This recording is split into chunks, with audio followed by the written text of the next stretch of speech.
Hey everyone, it's Kofi. Today I wanted to talk to you guys about alexithymia. So like and subscribe and let's get into it. Alexithymia or alexithymia is sometimes something that a lot of autistic people have. And what it is basically difficulty in recognizing one's emotions. And distinguishing between different emotions as well as bodily sensations. For example, if you're imagine you're overwhelmed or something shocking has just happened and someone says, "How do you feel?" And you really in the moment have no idea. You can't put your finger on the name of an emotion. You just think, "I don't know how I feel. I don't really feel anything." And then sometimes those feelings will be felt much later, or they can also be felt earlier, before it's time. I think that with my emotions, they usually happen later, and that has been the case for other autistic people I've met as well. It just takes time to process things, and we may not process things the way that neurotypicals do. I have another example.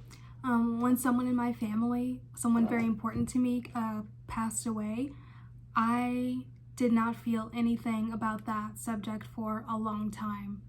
I just kind of, I think maybe to others I came across as normal, and that may be how you come across if you have autism spectrum disorder. People will essentially scan you up and down. They'll look at your facial expressions, they'll look at your body language and conclude that maybe you don't really feel anything and that you won't feel anything, you're unfeeling. But that's not the case. That's something that's misinterpreted a lot about us. We actually tend to feel quite deeply. It's just that it's not the exact same way you do it, and it's not at the exact same time you do it. It's a lot that can be going on around us. It takes time to process. So just wanted to say that. And also the bodily sensations that can be difficult to discover, such as temperature. I have always had temperature sensory issues. It used to be that I couldn't be hot. That was when I was a child. And I couldn't stand the heat. I couldn't stand the heat. I couldn't even sleep if it was too hot. And I was very sensitive to hot things like the bath water, and I was sensitive to food. So even my food had to be room temperature and my bath water had to be room temperature because I did not want anything to be hot at all. And if it was hot outside, which it very much is where I live, I would get overwhelmed. But now it's the case as an adult that I am sensitive to the cold. I really hate being cold. It's hard for me to focus if I'm cold, and it brings a lot of discomfort to me. I like to be cozy and warm, and I find that when I'm overwhelmed, warmth comforts me. I think that it's possible to, I know that it's possible to hurt yourself when you have issues with alexithymia. Because when you can't recognize a bodily sensation, that's a problem, such as pain. Some of us don't feel pain as intensely, or we might have a low tolerance for pain. You can have a high tolerance or a low tolerance for pain when you have autism. And neither of those things are good, because if you have a high tolerance, you can tolerate a lot of it without realizing yourself that you're hurting or telling someone else that you're hurting. And that can be an issue if you're physically hurt and don't know and don't get treatment for it. I think it's the same thing with temperature. If you don't realize that you're in physical discomfort, then that's also a problem. Now, here's what I've done about both of those issues. Let's start with alexithymia as it pertains to emotional well-being. I have found on the internet what's called an emotions wheel, and it looks like this. I've printed it out. See, it's got all these emotions on it. And in the moment when I need to know how I feel, and I also have a screenshot of it on my phone, I whip this out and I take a look to see how I feel. Okay, so this helps because you can start with like, oh, surprise, happiness, sadness, and then you can zone in on something more specific. You start with the middle, and then let's say you choose love, and you say, oh, I'm feeling love, and then you go out to one of these more specific ones. So let's say I'm feeling love and I feel accepted. Because even when there's a positive emotion, let's just say Alexithymia doesn't discriminate. Even if it's a positive emotion, sometimes you don't know what you're feeling then. Sometimes your emotions can only be described as good or bad.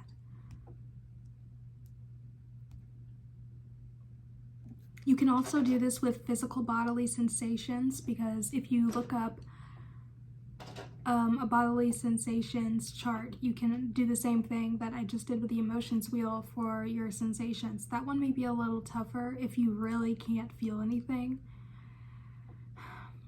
I know that if I'm very tired and more irritable than usual, that I may have been experiencing some pain, and I actually have chronic pain. I have chronic back pain, but I know that when I take my medicine, I will be in a better mood, and that's how it presents for me. That's how not being in pain presents for me, is being in a better mood. It's having more energy, because pain makes you tired. Pain makes you frustrated or sad or even depressed, and even just a little bit of pain all the time can really drain you. So it's good to know when you're in pain so that you can stop it. For some people, it's hunger. Some people cannot figure out when they're hungry. Lately for me, well, I remember hunger used to feel more like, oh, I really, really want this meal. And sometimes it is. Sometimes I'm really craving something. But most of the time these days, since I've become an adult, hunger feels like a physical pulling on my stomach. Like it's just more of a physical sensation than it is, I guess, a desire. But it does, it's just strangely isolated and physical, and sometimes I don't even know if I'm hungry until my stomach will physically growl. But you're supposed to know when you're hungry so that you can eat before your stomach is suffering and growling. So for some people, food alarms might be a good idea. I did that for a while. Another example is going to the bathroom. There are some people who cannot tell when they go to the bathroom. Autism can make it difficult to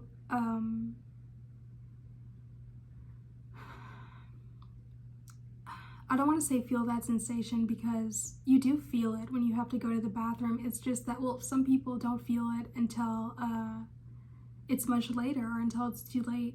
Sometimes people have to sort of touch their stomachs, like kind of push on their abdomens to see if they feel like they need to go to the bathroom. And a neurotypical person wouldn't have to examine themselves to see if they need to go to the bathroom. So keep that in mind. And I find that another way to process my emotions much better has been journaling. I really, really recommend it, because it helps me to see my emotions within another perspective. And when I read back, I can see how I felt at the time, and I can analyze it from a third-person perspective, which is very helpful with a person on the spectrum.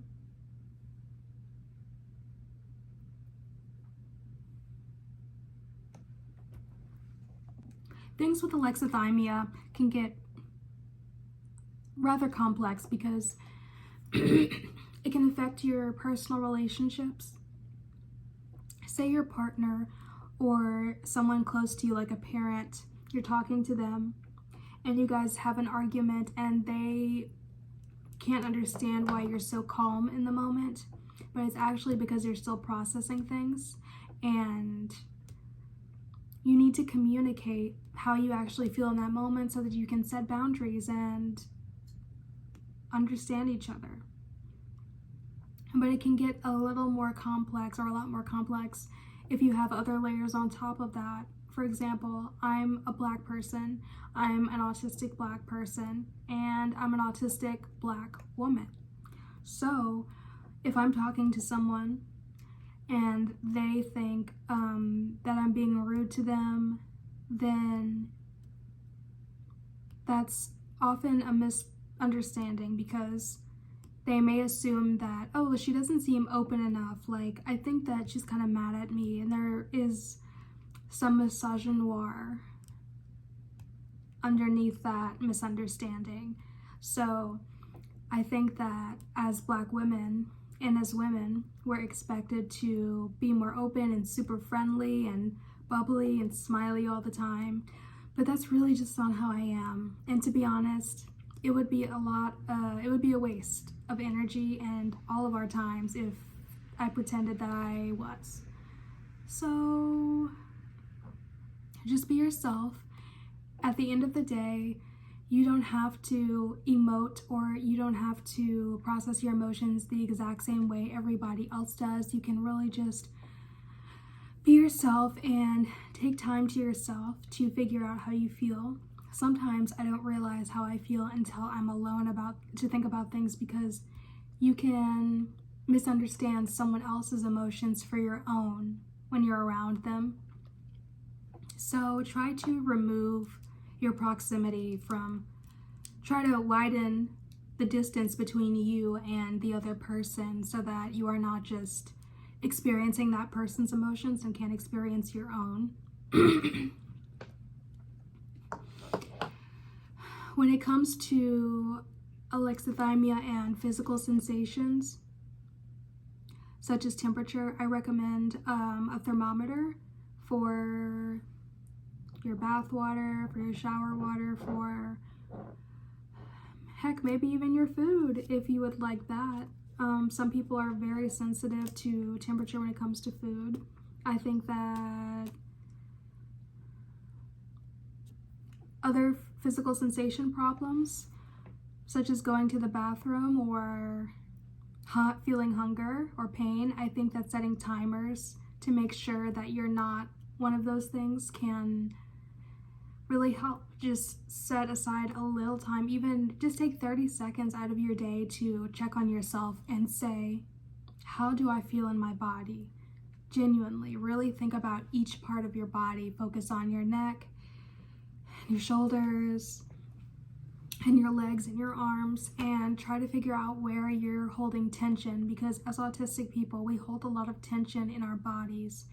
There can be, there's a lot of anxiety with us, and our muscles tend to tense up. So it's very good to stretch often, and it's good to do things like yoga. I really recommend yoga. It's so relaxing. Do beginner stuff, something relaxing. And then if you get more advanced, go up to higher stuff. But just a piece of advice, don't start on really hard stuff at the beginning, because it will overwhelm you. And then you might not know that you're in pain or you're sore and hurt yourself, which I've actually done before. So that's another interoception issue. Another alexithymia issue. Interoception is actually an internal sensory system in which physical and emotional states of the person are considered consciously or unconsciously noticed, recognized, and responded to. So with interoception, our cognitive issue with interoception is the reason that we struggle with things like alexithymia, because there's something wrong with, it's like an alarm in your body. When people typically feel pain, they have an alarm in their body that just says to their brain, oh, you need to say something about this, you need to do something about it. Say ouch, say ow, I'm in pain, tell somebody about your pain, go get some medicine. But if you have an issue with that, if you have autism, you won't really express that you're in pain. It's just good to be mindful of things like that. All right. Thank you so much for watching. Let me know what kinds of videos you'd like to see next, or if you'd just like to see me continue on talking about different things pertaining to autism. I'd love to start making more videos more often. And please like and subscribe and share. And you guys have a great week. Don't forget to stim. Don't forget to take 5 minutes aside to just listen to your favorite music and stim, shake your hands, shake your body out, have a dance party, and play with your fidget toys, because those things can cause you to become very tense or cause you to stim in a way that is counterproductive. So be safe and bye.